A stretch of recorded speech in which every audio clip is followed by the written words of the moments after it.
Right. Like phlebitis. Right.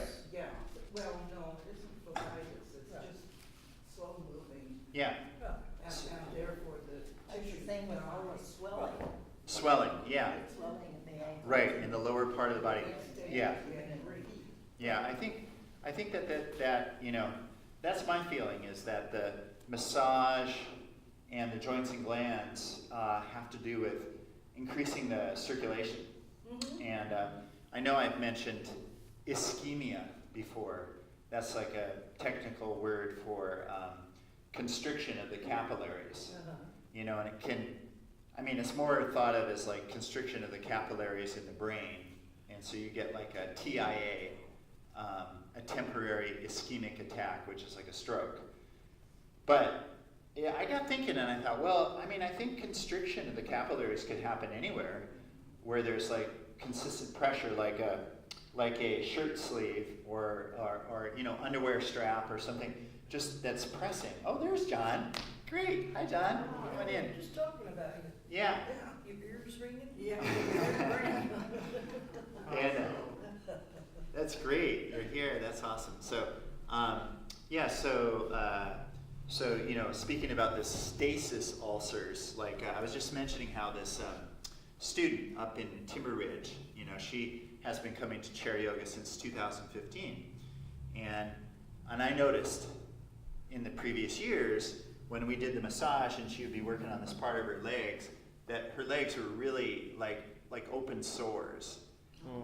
And you know, and really quite, I could see the scabbing, and it just didn't really look, you know, it didn't look good, you know. And then, but she didn't, you know, she never complained, and she never, you know, wanted to talk about it. So I just thought, okay, you're doing it, it's good, you know. And then, but just the other day, when we were doing the massage, she said, look, it's healed. And sure enough, it was like you could still see, you know, you could still see the veins and whatnot through her, she's in her 80s, her skin's pretty thin.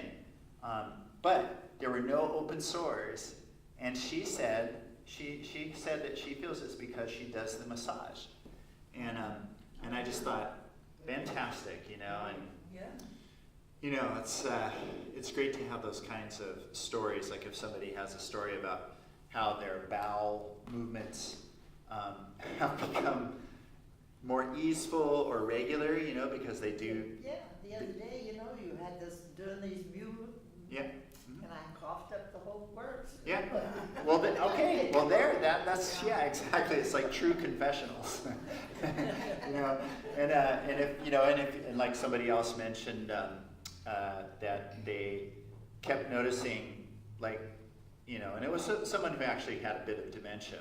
You know, one of my other students, and they finally said they finally realized that the days that they did the chair yoga, their blood pressure, because they were taking their blood pressure every day, was lowered.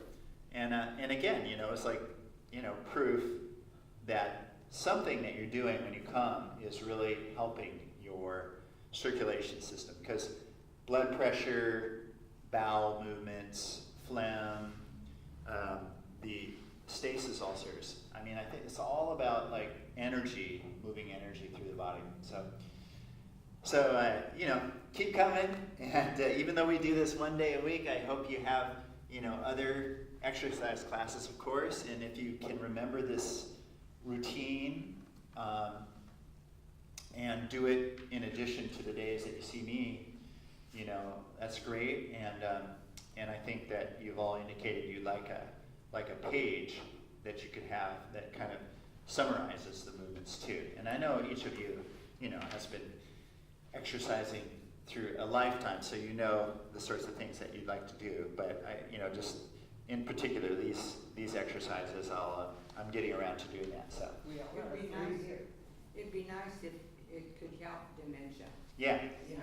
yeah. I'm not so sure about that. I mean, tonight we're doing a special movie about biofeedback in West Haven, and it's discussing brain waves and like brainwave therapy that has to do with dementia, and I found that was new information to me about, you know, I mean, it's not so new, but I think that that doing the relaxations that we do, the guided relaxations, I think it does help with just, again, reconnecting and relaxation.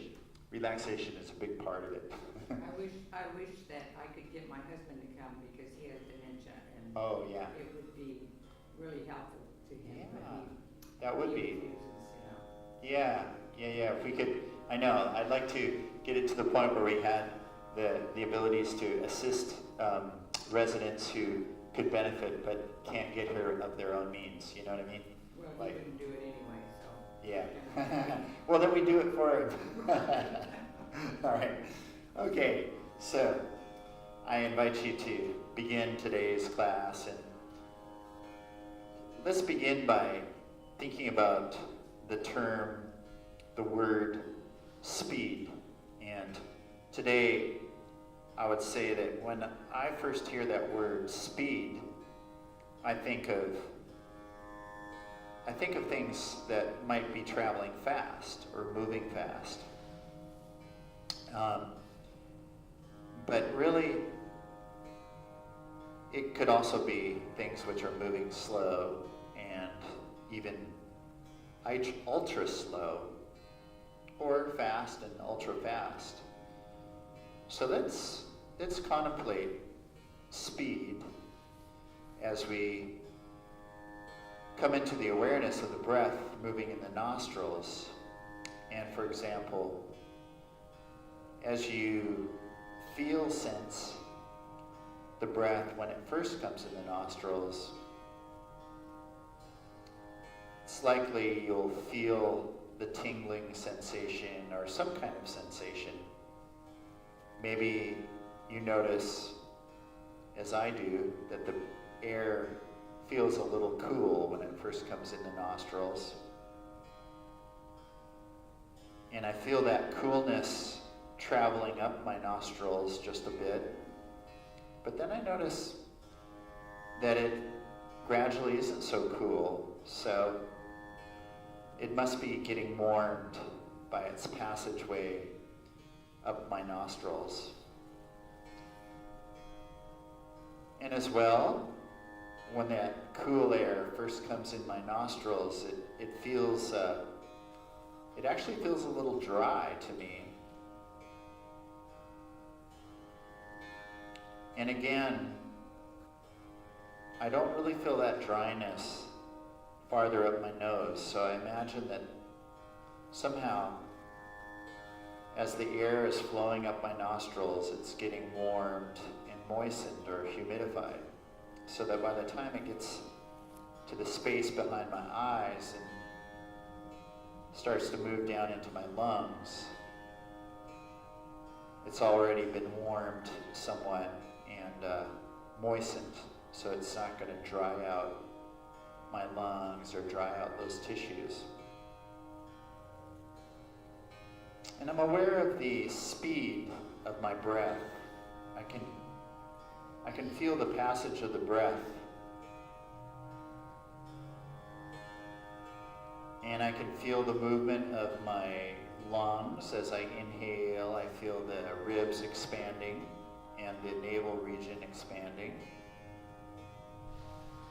I feel a lot of sort of ballooning effect happening in my navel region as I inhale. I feel that movement a little bit under my arms, on the sides of my ribs.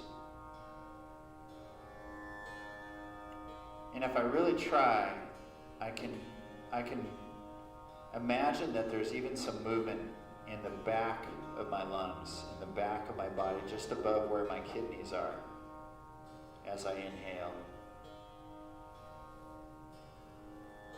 And when I exhale, I feel there's a contraction, a relaxation of the abdomen and the lungs.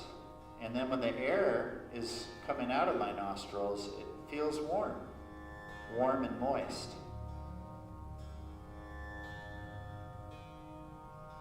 And there's that moment when there's the transition from the speed of the inhalation, where the movement seems to slow down, and then transition to the exhalation, and there's a variable speed. As I exhale, kind of slow it first, and then the air starts to rush out.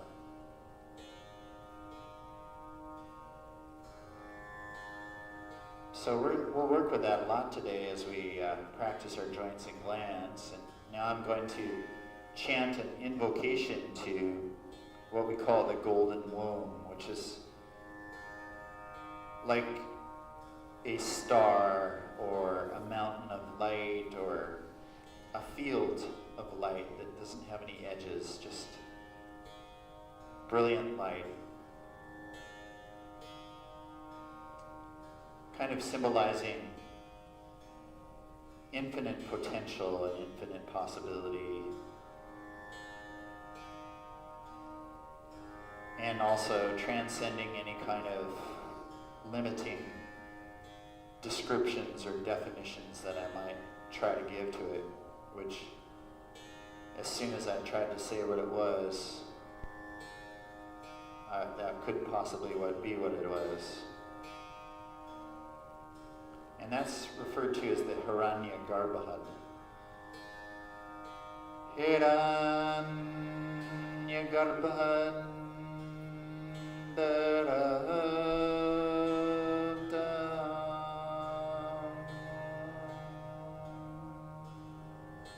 Shri Shadyasa Dimadhyama Swami Shri Rama Padantam. One day Guru Param Param. Om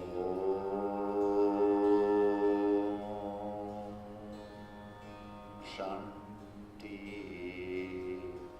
Shanti Shanti.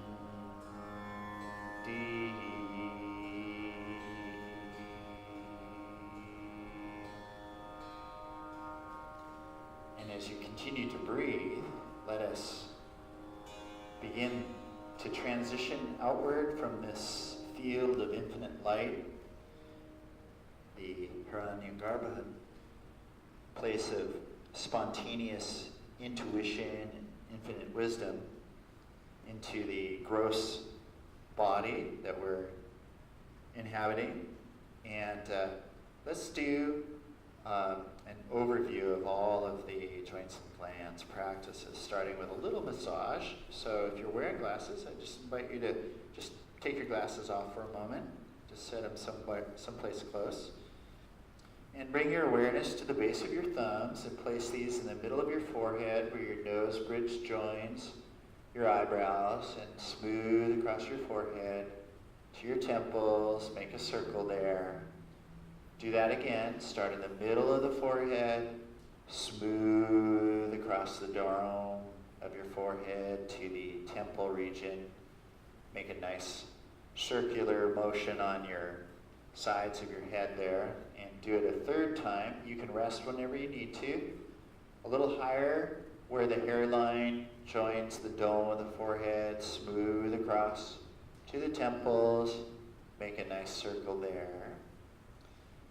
Lower your arms for a moment. Let them relax and breathe. And then make a window with your thumb and your index fingers and bring these to your eyebrow ridge. And massage your eyebrow, starting where your nose joins the eyebrow ridge.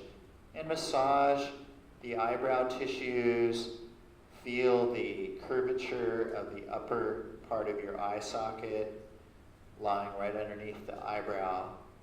And work your way across little by little over to the sides of the eye socket. When you get there, use your fingertips to make a nice circle on the flat sides of your head in your temple region there. Do that again. You can rest your arms whenever you need to. Start in the middle of your eyebrow, massaging your upper border of your eye socket, that bony part of your skull that forms your upper orbit of your eye socket, through the eyebrows. Work your way across the top of each eye to either side, and when you get to the temples, make a circle there with your fingertips on that large flat muscle. And do that again. You can lower your arms at any point to just rest a little if they get a little tired holding them up this length of time.